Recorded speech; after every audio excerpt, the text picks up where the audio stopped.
Hello, it's your instructor Bobby.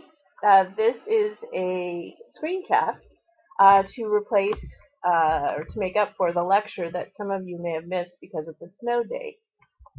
So this is the first part of part 2. Chapter 4 was broken into part 4-1, which is our discussion at Calvin. And then the PowerPoints for part 2 are broken out A, B, and C. It's kind of to help you organize in your brains the segments in chapter 4 being a bit of a bear. So this lecture is intended to substitute the lecture that many of you got by coming to class during the snow, but if you weren't able to make it, I thought I would provide it here. So what we're going to do here is differentiate the chemical structures and the way sugar, starch, glycogen, and fiber behave in the human body. So recall that life begins, remember we discussed the circle of life, all food for life comes from the dirt. Dirt being a living organism, healthy food coming from the soil. And recall that we talked about the circle of life where carbon dioxide in the air and water from the soil are taken in by the plant in the process of photosynthesis in the chlorophyll, which is green in the leaves, and they form glucose, food for all cells everywhere. So the plant is using glucose for itself to grow and reproduce, realizing this leaf will then, produce its baby. The example I used was my raspberries. It'll produce its fruit with the seed, the baby plant. So the solar energy is trapped in the carbon-carbon bonds of glucose. So those carbon-carbon bonds are trapped in 3 basic molecules. As I told the class on Thursday, memorize these: glucose, fructose, and galactose. I suggest you memorize glucose, fructose, and galactose. I don't often ask you to memorize things because I know you can use your note card during the exam.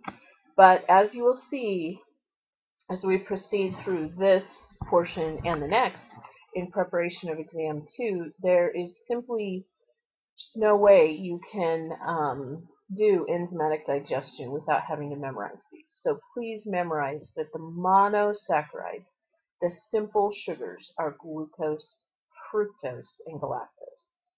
So let's talk about glucose. It's the preferred source of energy for every cell in your body.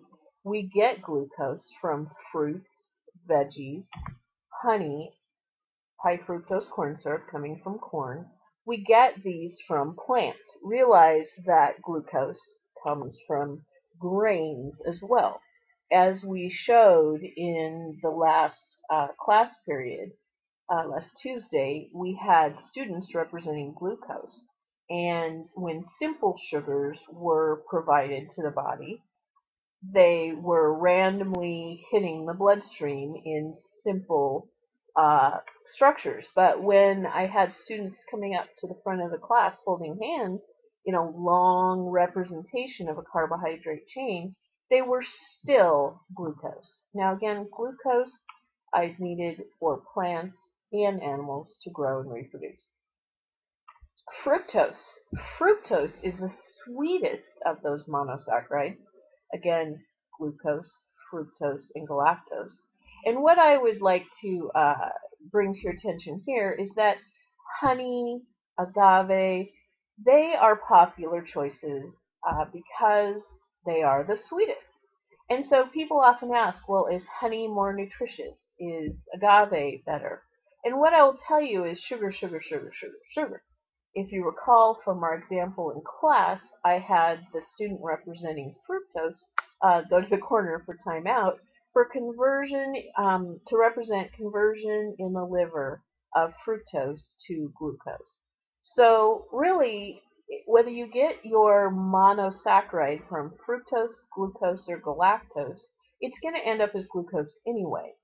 So the decision to consume your sweetener from table sugar, from honey, from agave, really needs to be made from some other decision point than just purely nutrition. Because sugar, sugar, sugar, sugar. So, people might prefer the taste of honey and it's sweeter, so you use less of it. I practice experiments cooking with agave because it is so sweet and it's essentially flavorless. It's from a plant.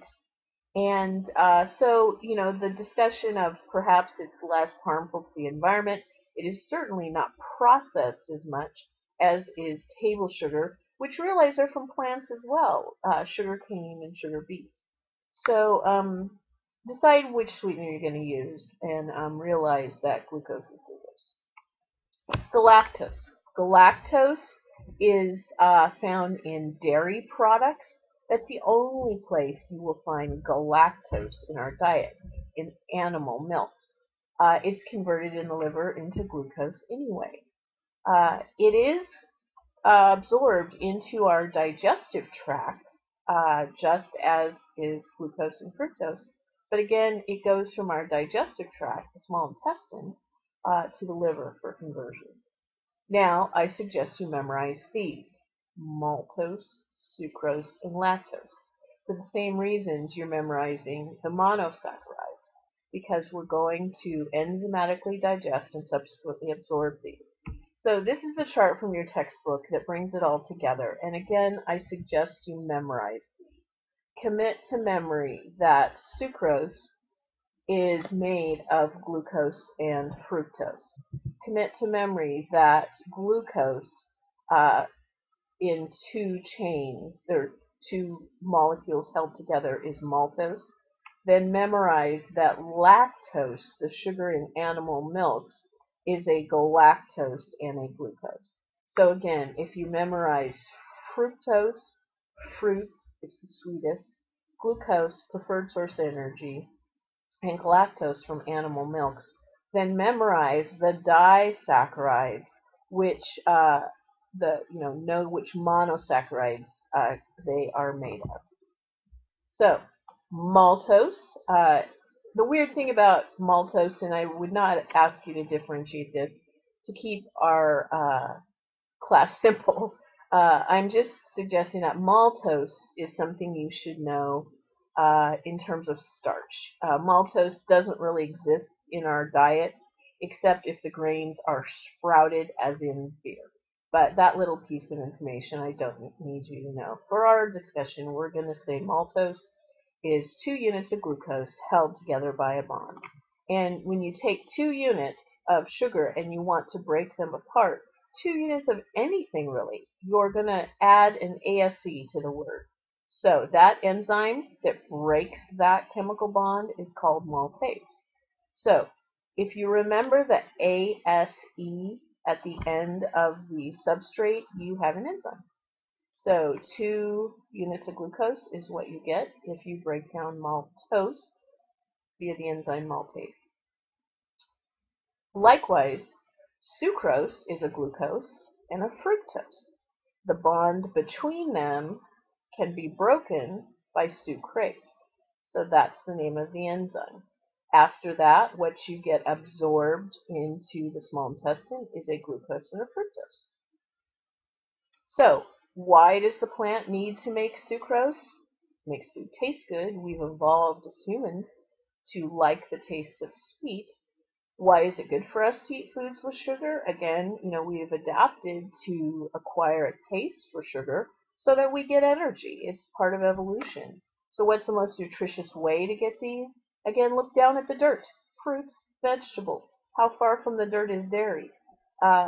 Foods that come packaged with fiber, vitamins, minerals, and phytochemicals. So this is the discussion of whether you should consume an orange or orange juice. Well, if you juice the orange, left behind is fiber, vitamins, minerals, and phytochemicals. So lactose, again, animal milks, is going to be a glucose and a galactose. If you want to break that enzyme, you're looking at lactase. And we know that many people are lactose intolerant, or they're short or deficient lactase, the enzyme in their gut. So the side effect of that is gas, bloating, and often diarrhea. So again, lactose is glucose and galactose. What they all have in common is glucose, and know that those are important. Glucose, fructose, galactose, because that is what is going to be absorbed into the bloodstream after enzymatic digestion. We're going to refer to that term enzymatic digestion a lot. I had you put a frowny face on it on the Calvin illustration because you're going to become familiar with that.